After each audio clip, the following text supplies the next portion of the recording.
Daniel Pearl कत्ल case का फैसला पाकिस्तान और अमेरिका के ताल्लुकात में बहुत अहमियत इख्तियार कर गया है। डेनियल पर्ल कत्ल केस में अहमद उमर शेख को सरकारी रेस्ट हाउस मुंतकिल करने के सुप्रीम कोर्ट के अहकामात पर अमेरिका ने तशवीश का इजहार किया है। तर्जुमान अमरीकी महकमा खारजा के मुताबिक अमेरिका को डेनियल पर्ल के अगवा और कत्ल में मुलव्विस मुल्जिमान के केसेस पर होने वाली पेशरफ्त पर गहरी तशवीश है। अहमद उमर शेख और उसके साथी साजिशियों को जेल से मुंतकिल करने के हालिया अहकामात ने हमें चौंका दिया है। अदालती फैसला पाकिस्तान समेत दुनिया भर में दहशतगर्दी के मुतासरीन की तौहीन की नुमाइंदगी करता है।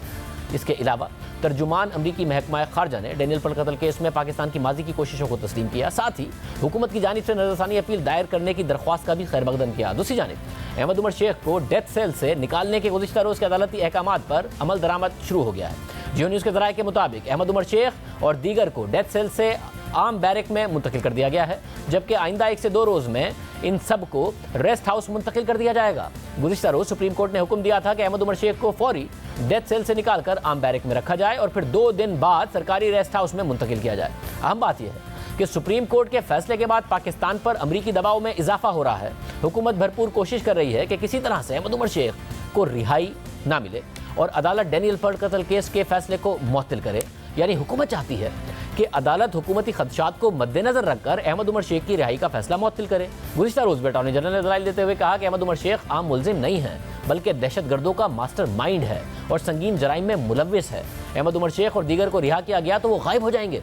मगर सवाल यह है कि क्या प्रोसिक्यूशन ने इस मुकदमे में अपनी जिम्मेदारियां पूरी की या फिर कमज़ोर प्रोसिक्यूशन ही दरअसल अहमद उमर शेख की रिहाई का बाइस बनी। इस हवाले से अप्रैल 2020 में BBC उर्दू की वेबसाइट पर सहाफ़ी एजाज सैयद की खबर शाया हुई, जिसके मुताबिक डेनियल पर्ल कत्ल केस में इस्तगासा की कई कमजोरियां ऐसी थीं जिनकी वजह से मुल्जिमान की रिहाई मुमकिन हुई।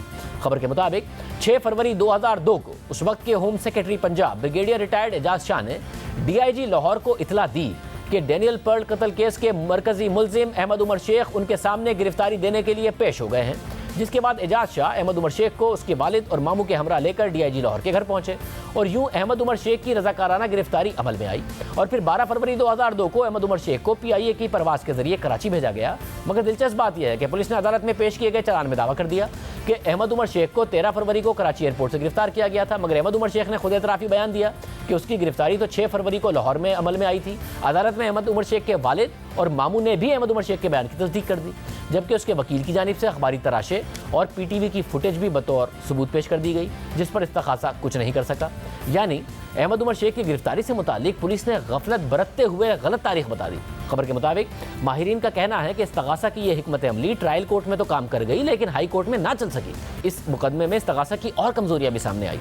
इस्तगासा के मुताबिक कत्ल की मनसूबाबंदी 11 जनवरी 2002 को रावलपिंडी के एक होटल में की गई, लेकिन उनके वकील ये साबित नहीं कर सके कि मुकदमे के दीगर 2 मुल्जिमान फहद नसीम और सैयद साकिब सलमान भी उस वक्त उमर शेख के हमरा रावलपिंडी के होटल में मौजूद थे, और ना ही ये साबित कर सके कि साजिश कराची में तैयार की गई जिसमें दोनों शरीक मुल्जिमान भी मौजूद हो सकते थे। यानी कमज़ोर प्रोसिक्यूशन की ये एक और मिसाल सामने आई।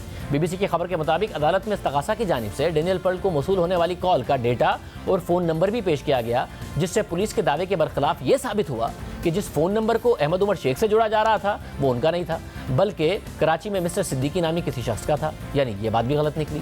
डेनियल पर्ल कत्ल केस में इस्तगासा की एक और कमजोरी 2 मुल्जिमान के एतराफ़ी बयान थे, जिन पर पुलिस केस की सारी इमारत खड़ी थी।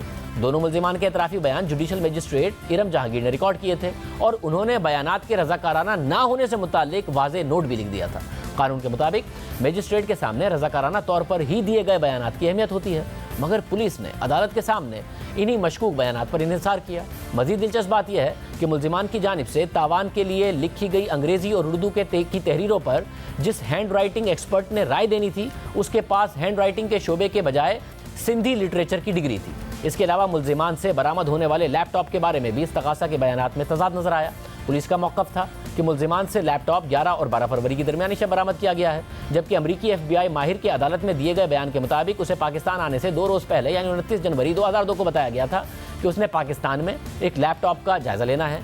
यानी यहाँ भी मुबैना तौर पर झूठ बोला गया और गफलत बरती गई। इस्तगासा की इस गलती के बाइस केस का अहम तरीन सबूत भी अपनी अफादियत खो बैठा।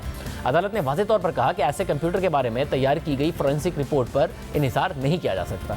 इससे भी बड़ा अलमिया यह है कि डेनियल पर्ल कत्ल केस को 18 साल से ज़ायद अरसा गुजर गया है, मगर इस्तगासा अब तक आलाए कत्ल बरामद नहीं कर सका है।